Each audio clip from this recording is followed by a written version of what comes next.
It was Albert Einstein in 1905 who explained this photoelectric effect.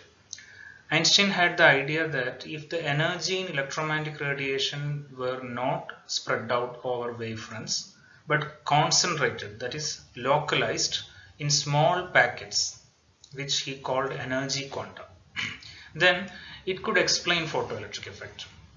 Remember, in the first part of this discussion, we have done a numerical problem and we have seen what happens if energy of the electromagnetic radiation is spread out over wavefront. Then it takes many days for one electron to get enough energy to be liberated from the metal surface. So Einstein thought in the opposite way. Instead of energy spread out over wavefront, suppose energy is concentrated over small regions. Okay, and these small uh, concentrations of energy, localizations of energy, he called energy quanta. Okay, by this idea he tried to explain photoelectric effect. Actually, what Einstein was doing was at that time was he was trying to rederive Planck's radiation formula in a way other than that was done by Max Planck. Remember that Max Planck's derivation of radiation formula, blackbody radiation formula, came in 1900. So Einstein was aware of this development, and in 1905 he was trying to extend Max Planck's idea of energy quantization of atomic oscillators. He was trying to derive Planck's radiation formula in another way. As part of this work, he got this result that energy of electromagnetic radiation is quantized, localized in and yeah, okay, in different units. Okay, so using this idea of energy quantization of radiation, we will see that his Einstein's idea was drastically different from Max Planck's idea. And using this idea as an application of this idea, he tried to explain photoelectric effect in one of the 5 papers he published in 1905. And this was the journal, as I mentioned, Annalen der Physik. This was the journal, the same journal where in 1860 Kirchhoff proposed the idea of blackbody. In 1900, Max Planck published his derivation of Planck's blackbody radiation formula. The same journal, in June 1905, Einstein published a paper explaining photoelectric effect. He proposed that electromagnetic radiation is always quantized, with each quantum of radiation energy as h nu. Okay, energy of each quantum of radiation is h nu, where nu is the frequency of the radiation and h is Planck's constant. And this quantum of radiation, that was the word Einstein was using. In 1926, an American chemist, Gilbert Lewis, coined the term photon for the energy quantum of electromagnetic radiation. And this name was widely accepted, and now we call energy quantum of electromagnetic radiation as photon. And this idea of photon was first proposed by Einstein in 1905. Let us look at the difference between Max Planck's idea of energy quantization and Einstein's idea of energy quantization. This was Max Planck's idea. Energy quantization as a mathematical technique. We have not discussed Max Planck's derivation of Planck's radiation formula. When we eventually study this derivation, what we can notice is that this idea of energy quantization appears in Max Planck's derivation of average energy of harmonic oscillators, which are in thermal equilibrium at temperature T.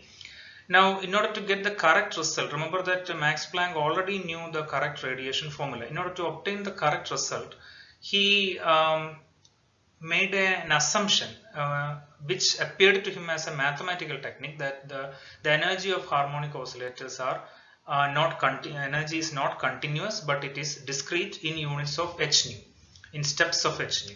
Okay, so if we try to draw a picture of Max Planck's idea about electromagnetic radiation or this energy quantization, it was like this. Electromagnetic radiation is a wave. That was Max Planck's idea. he accepted Maxwell's electromagnetic theory that there is an electromagnetic wave. So radiation is a wave. It is coming as a wave, and it is moving away also as a wave. But in between, when a condensed matter, when a black body, or when a solid or liquid or high density gas, when it absorbs this radiation, this absorption and emission happens in small units of energy. This can be, we cannot say that this was the picture that Max Planck had in mind, but this approximately corresponds to Max Planck's view. If we pictorially represent Max Planck's view, it is closer to this.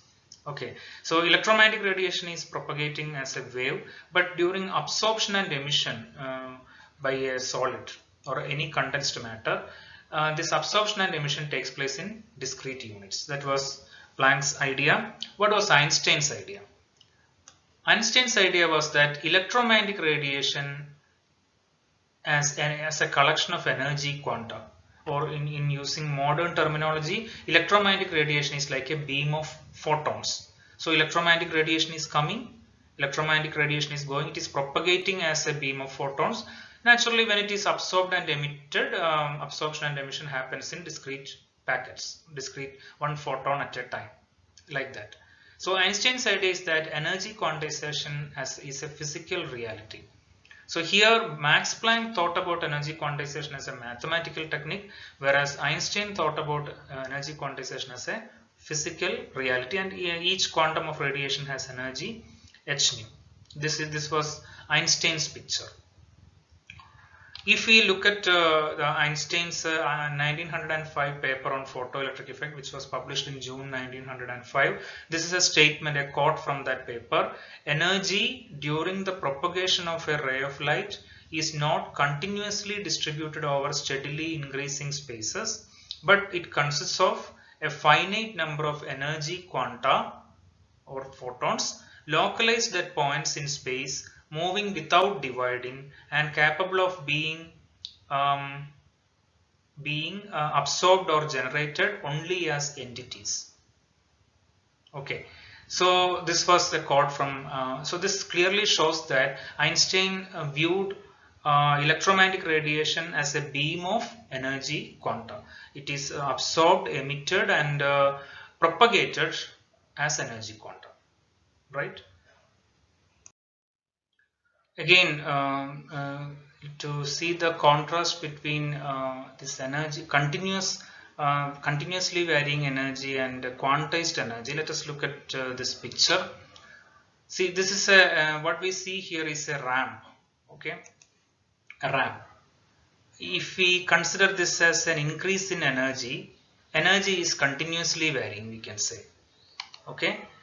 Here energy is spread out, diffuse, or continuous. So when we think about electromagnetic radiation as a wave, energy is spread out over the wavefront, or diffused over the wavefront, or continuously distributed over the wavefront, right? Whereas what is meant by what is the picture for quantized energy? It's like steps. Okay, so here energy is localized, discrete, quantized. Okay, where each quantum or each unit of energy corresponds to the height of this step.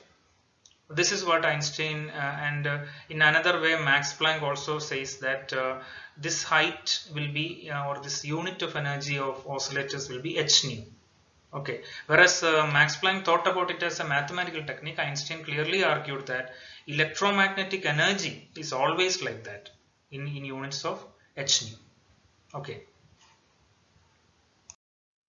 let us see how Einstein explained photoelectric effect. This is the picture that we can keep in mind. Photoelectric effect is a collision between the incident photon and an orbital electron from the metal atom. This is the incident radiation. It's a beam of photons. One photon can collide with one orbital electron in a metal atom, and the energy of the photon is completely absorbed by the electron, and electron is displaced. Okay, each incident photon can displace one electron. It's not necessary that all the incident photons displace an equal number of electrons. Some of the photons may pass through the material, some of the photons may be scattered without any collision with the electron, but in principle each photon can displace one electron, right? Now applying law of conservation of energy, energy of one photon, it is used for two purposes. First, it's equal to minimum energy for the electron to escape the metal surface, which is also called work function. So it supplies the minimum energy for the electron to be liberated from the metal surface, and the remaining energy appears as maximum kinetic energy of the escaped electron. Or if we write in terms of any symbols, h nu is the energy of the incident photon, where nu is the frequency of the incident radiation. Phi is the work function of the metal surface, minimum energy required by an electron to escape the metal surface. The remaining energy appears as kinetic energy maximum kinetic energy of the photoelectron. This is Einstein's equation of photoelectric effect. So it's simply a statement of law of conservation of energy. How does Einstein's equation explain the laws of photoelectric effect? This is the Einstein's equation. Let us consider each law one by one. First, since the energy, we know first law is about the instantaneous emission, right? Since the energy of the incident radiation is concentrated on a photon, when it collides with an electron in the metal, the energy transfer is instantaneous. Okay, the contradiction between the instantaneous, the experimental observation that the emission of photoelectrons is instantaneous, it contradicts with the theory only if we consider the classical electromagnetic theory, that the energy is spread out over the wavefront of the electromagnetic radiation. But according to Einstein's view, if the energy is concentrated in small units, in photons, then one photon collides with an electron and the energy transfer is instantaneous. Okay, so once the picture is changing, then instantaneous emission is a natural consequence, right? Now the second law, as the intensity of the incident radiation increases, keeping frequency constant, the number of photons increases.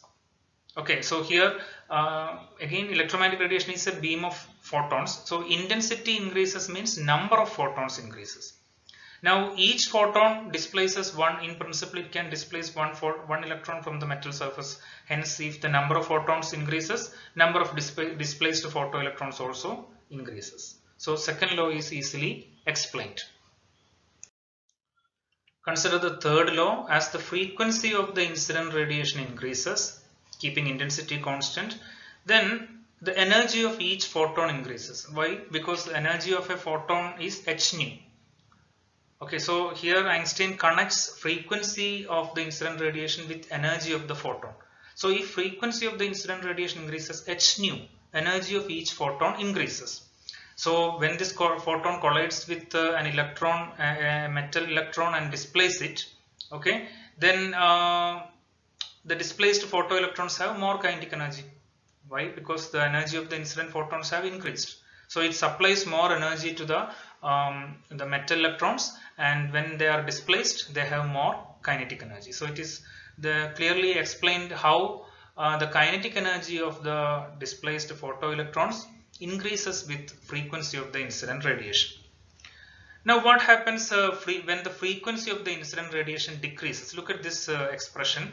Phi is a constant. So when frequency of the incident radiation decreases, photon energy decreases. Okay, then according to this equation, after supplying the work function, the remaining energy appears as maximum kinetic energy of photoelectrons. So when frequency decreases, photon energy decreases, then the maximum kinetic energy of photoelectrons decreases. Right? Now at a particular frequency, let us say nu 0, which is our threshold frequency, this maximum kinetic energy reduces to 0. Then at this frequency, at the threshold frequency, the incident photon has just enough energy to liberate the electron from the metal. There is no kinetic energy for that electron, so this electron, even though it is liberated, it cannot come out of the metal surface. Okay. Below this, we can say this is the situation when h nu reduces to nu 0, kinetic energy maximum reduces to 0. So h nu 0 equal to 5 here. The photon energy is just equal to work function. Now what happens when nu is less than nu 0? Then that means the photon energy is not sufficient even to provide the work function, even to liberate the electron from the metal surface. Then naturally photoelectric emission does not take place. So the existence of threshold frequency is also clearly explained using Einstein's equation. We have seen that Einstein's equation of photoelectric effect clearly explained the experimental properties of photoelectric effect, the laws of photoelectric effect. This was in 1905. Let us see how did the physics community at that time receive Einstein's idea. What was the reception of Einstein's idea?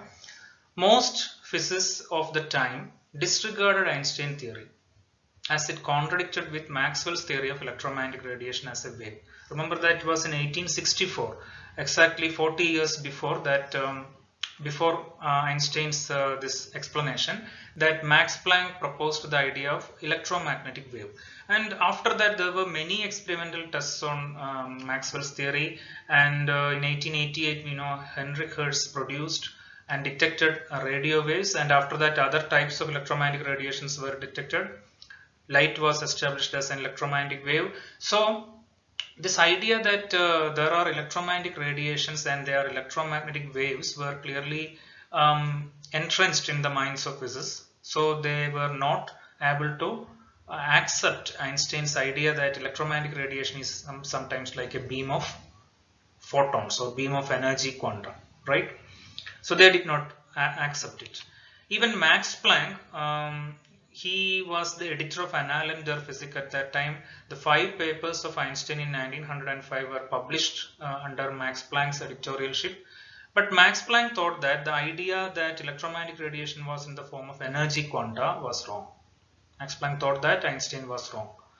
Okay, so this itself showed that shows that Max Planck's idea of energy quantization and Einstein's idea of energy quantization were completely different. And Robert Millikan, he was a famous American experimental physicist. He was visiting Max Planck in 1912. Okay, and he learned about the idea of energy quanta, and he shared the same conviction of Max Planck that this idea was wrong. However, being an experimental physicist, he decided to test Einstein's theory. He decided to conduct a series of experiments to test Einstein's theory. See, the background for Millikan's decision was that the experimental data available at that time, even though many experimental works were conducted before Millikan on photoelectric effect, we know the works of Hallwag, Stoletov and Philip Lenard. Even Lenard even got a Nobel Prize in 1905 on photoelectric effect, partly on photoelectric effect. But those experimental data were not conclusive in the sense that they could not say that Einstein's theory was right or wrong based on the experimental data. So even though Millikan was convinced that Einstein was wrong, he decided to prove it once and for all by doing some clear experimental tests. Okay.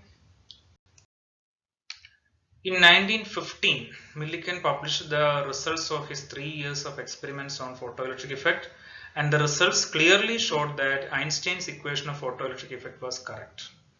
Okay, Millikan estimated Planck's constant from his measurements. Okay, let us see Millikan's results graphically. This is, as we know, this is Einstein's equation of photoelectric effect. Photon energy is equal to work function plus maximum kinetic energy of photoelectrons. If you just rearrange this equation, take phi to the left side, then maximum kinetic energy is equal to h nu minus phi, right? This maximum kinetic energy is equal to EV0, where V0 is a stopping potential, right? We know that stopping potential is a measure of maximum kinetic energy. So we can write EV0 equal to h nu minus phi, right? Therefore, if we plot a graph between frequency of the incident radiation along the x-axis and this stopping potential along the y-axis, we can plot V0 or E times V0 because it's just a multiplication with a constant. So if you plot this EV0 along the y-axis, then this equation is like y equal to mx plus c. That is this equation of a straight line. And indeed Millikan obtained a straight line. Okay, what is the slope of this straight line? H. So from the slope of the straight line, Millikan obtained Planck's constant. And what is the y-intercept? If we extrapolate this, actually the graph will be in this region. Okay, because we get photoelectric emission only when frequency is greater than nu zero. Threshold frequency. So graph will be in this region. If we extrapolate that, we get threshold frequency. If we further extrapolate this graph, its y-intercept will be from here to here will be the work function. This value -5 will be the work function. The numerical value of this y-intercept will be the work function of that metal. Okay, so this type of experiments, series of experiments Millikan did for 3 years, and he even measured Planck's constant from the experimental data, and his experiments clearly showed that Einstein's theory was correct. So in 1915, after 10 years of Einstein theory, we got experimental validation of Einstein's idea. In 1921, Physics Nobel Prize was awarded to Einstein for his work on photoelectric effect and the idea of energy quantization of radiation. And 1923 Physics Nobel Prize was awarded to Robert Millikan, partly for the measurement of the charge of the electric charge of electron, and partly for his experimental work on photoelectric effect. So we have seen the phenomenon of photoelectric effect, its properties, and Einstein's explanation and its experimental validation. Photoelectric effect has many applications. It's used in the working of photocell, in the working of solar cell, night vision devices, radiation detectors like scintillation counter. So there are such many applications. Let us look at one problem discussing an application of photoelectric effect. We would like our night vision device to see in the sense to sense, okay, the entire visible spectrum. Then part A, the question A is, if so, why is zinc a poor choice of the photocathode material? B, a common photocathode material containing the alkali metals cesium, potassium and sodium, and maybe a compound of these three elements, has a very low effective work function of about 1.4 electron volt. It's a compound. What wavelengths can it see or sense? In a night vision device, you can read the working in the internet. Low intensity light night vision device is used to see clearly at night. So low intensity light from the surroundings is absorbed, allowed to incident on the objective lens, and this radiation is focused on a photocathode material. Okay, and on the photocathode material, a material will be coated. So when light is when the low intensity light is incident on the material, electrons will be emitted. That is, photoelectric emission takes place in the photocathode. So which metal or which compound, which element can be coated on this photocathode, on the photocathode surface, or which element can be or compound can be chosen as photocathode material? What should be its desirable feature? That's what this problem discusses. Okay, so it considers two choices. In part A, zinc is discussed. It's a poor choice. Why? We have to show that. And in part B, a compound of cesium, potassium and sodium, alkali metals, three alkali metals, their compound, a particular compound of these three alkali metals is considered with a work function this much, and why it is desirable. Okay, so let us consider part A, work function of zinc. This we have to take from tables. In your textbook you can see some, in this chapter you can see some tables of work functions of different metals. So work function of zinc is 4.3 electron volt, right? So we know that threshold, the energy of the photon corresponding to threshold frequency, that is h nu 0 equal to 5. From that, if you re-express this in terms of lambda 0, threshold wavelength, okay, instead of nu 0 I can write c by lambda 0, at c by lambda 0 equal to 5. From that we can calculate the threshold wavelength. Okay, what do we get? Threshold wavelength is equal to, take lambda 0 here and 5 here. So we get lambda 0 equal to hc by phi. What is this threshold wavelength? It's the longest wavelength of photon that can eject photoelectrons from the photocathode. Okay, for threshold frequency is the minimum frequency below which there is no emission. Then threshold wavelength is the maximum wavelength above which there is no photoelectric emission. Okay, so it's the longest wavelength of a radiation or photon which can emit photoelectrons from a material. If the wavelength is greater than that, there is no emission. Okay. So, for what is the threshold wavelength for zinc? That's what we are going to calculate. You see Hc here, we have calculated the value of Hc in one of the previous classes, 1240 electron volt nanometer.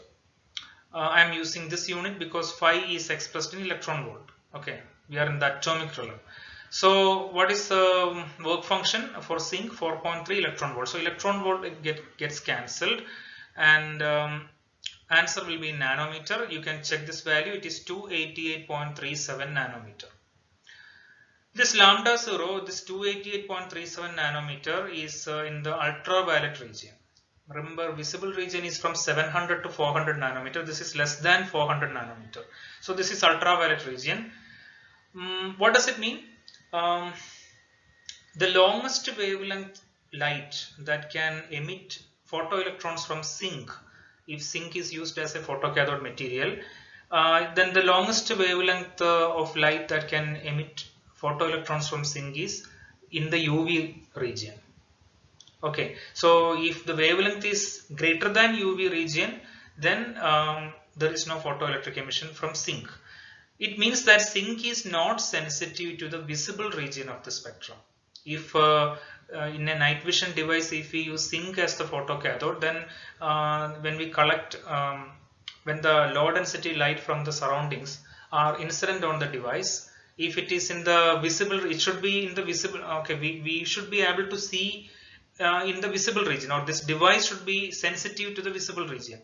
But when this visible light is incident on zinc, it cannot produce photoelectric effect because its wavelength is greater than this threshold wavelength 288.37 nanometer. Zinc is not sensitive to visible region, so zinc is not a good photocathode material in a night vision device. What about the second part? What about this compound of 3 alkali metals, which has an effective work function 1.4 electron volt? Let us calculate the threshold wavelength of that compound, Hc by phi. Substitute the value of phi as 1.4 electron volt, and the answer is 885.71 nanometer. Okay, 885.71 nanometer, which is greater than visible region. 885.71 nanometer is greater than 700 nanometer. 700 nanometer is the wavelength of red. So 885.7 must be in the infrared region. Lambda 0 is in the infrared region. Which means the material is clearly sensitive to the entire visible region, that is from 700 nanometer to 400 nanometer. So whatever be the wavelength below this 885 nanometer, emission, photoelectric emission can take place. So this particular material, which is a combination of cesium, potassium and sodium, is a very good material, a very good candidate for photocathode of a night vision device. So this is one application of photoelectric effect. Here is another numerical problem. The work function for tungsten metal is 4.52 electron volt. What is the cutoff wavelength for tungsten? What is the maximum kinetic energy of the electrons when radiation of wavelength 198 nanometer is used? And what is the stopping potential in this case? So part A, threshold wavelength. Cutoff wavelength is same as threshold wavelength. It's from the previous problem, you know, its value is Hc by phi. Hc is this much and phi is 4.52 electron volt. The result is 274.34 nanometer, which is in the UV region clearly. Okay, so this is the longest wavelength. So only when the wavelength is less than that can we have photoelectric emission. Okay, so we here in the part B we have a wavelength 198 nanometer, again in the UV region. What is the maximum kinetic energy of electrons when this UV light is used? And this is the expression for, we just rearrange Einstein's equation. Maximum kinetic energy is h nu minus phi. Instead of nu, I can substitute in terms of lambda. Okay. So just substitute the values. Hc we know, the 1240 electron volt nanometer, lambda is this 198 nanometer, and phi is 4.52 electron volt. The answer is 1.74 electron volt. Okay, that is the maximum kinetic energy of photoelectrons. What is the stopping potential in this case? We know maximum kinetic energy is equal to EV0. So V0 is 1.74 electron volt divided by E, which is simply 1.74 volt. Okay, because 1.74 electron volt, if we convert into joule, we get 1.74 into electronic charge, right? So you divide with electronic charge, you get the potential difference is 1.74 volt. Okay, 1 electron volt kinetic energy corresponds to a potential difference of 1 volt. So x electron volt kinetic energy corresponds to a potential difference of x volt. In the same way, 1.74 electron volt kinetic energy corresponds to a stopping potential of 1.74 volt. Okay, so this is another numerical problem. Let us consider the history of the theory of light. First came Newton with his corpuscular theory. According to his theory, light is a beam of corpuscles or particles. Newton's book Optic was published in 1705, in the beginning of the 18th century. Newton's experimental works on light were conducted long before that, but he consolidated his findings on his optical experiments in this book Optic. And here he put forward this theory, corpuscular theory of light. So we can say that this theory was accepted, or it was the most accepted theory of light for around 100 years, from 1700 to 1800 in the 18th century. And Christian Huygens was a contemporary of Newton. He had a theory that light was a wave. But since Newton was the more dominant scientific figure at that time, Huygens' theory was not accepted. But exactly 100 years after Newton's book Optic came, in 1805, Thomas Young, a British physicist, Thomas Young, conducted a double slit experiment in which he showed the interference of light, alternate bright and dark bands. After some 10 years, in 1815, a French physicist, Auguste Fresnel, he explained both interference and diffraction phenomenon using Christian Huygens' wave theory of light. So Huygens' wave theory got a revival some 100 years after Newton's Optic was published. And 19th century, if 18th century was the century of corpuscular theory of light, 19th century was the century of wave theory of light. And in 1864, after the middle of the 19th century, James Clerk Maxwell proved that a combination of electric field and magnetic field can propagate through space as an electromagnetic wave, and he calculated the speed of this electromagnetic wave, which was around 3 into 10 raised to 8 meter per second, which was very close to the speed of light measured at that time. So Maxwell concluded that light, visible light, is a form of electromagnetic wave.